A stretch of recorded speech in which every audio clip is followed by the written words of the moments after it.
मला असं वाटतं की सभागृहातल्या सगळ्या सदस्यांकरता राहुल नार्वेकरजी अध्यक्ष महोदय यांचं दालन हे निश्चितपणे एक असं स्थान होतं की त्या ठिकाणी सर्व पक्षाचे सर्व सदस्य सातत्याने जायचे आणि किती गरम चर्चा झाली तरी त्यांच्याकडची गरम कॉफी प्यायल्यानंतर आणि हां ते मी सांगत नाही केक वगैरे वजन वाढतं त्यांनी पण अशा प्रकारचे वाद हे संपलेले आपण बघितले।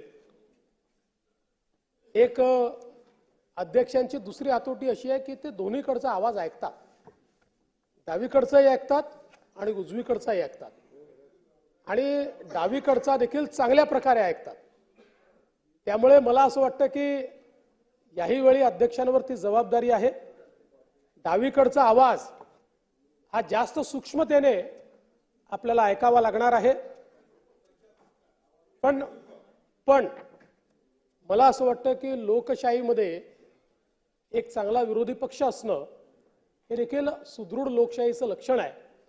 त्यामुळे मी यापूर्वी देखील बोललो की सरकार म्हणून आम्ही विरोधी पक्षाचं आकलन किंवा मूल्यमापन हे संख्येने करणार नाही, तर महाराष्ट्राच्या हिताकरता ज्या ज्या गोष्टी विरोधी पक्ष मांडेल त्या स्वीकारण्याची या ठिकाणी हमी देखील आम्ही घेतलेली आहे आणि मला असं वाटतं की तो आवाज योग्य प्रकारे सरकारपर्यंत पोहोचवण्याचं काम हे आपल्या माध्यमातून होईल आणि हाच विश्वास असल्यामुळे मला असं वाटतं की विरोधी पक्षाने देखील एकमताने हा निर्णय या ठिकाणी केलाय।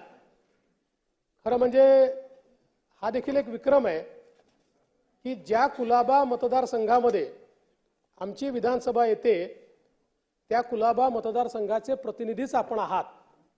त्यामुळे आपल्यावर दुहेरी जबाबदारी आहे।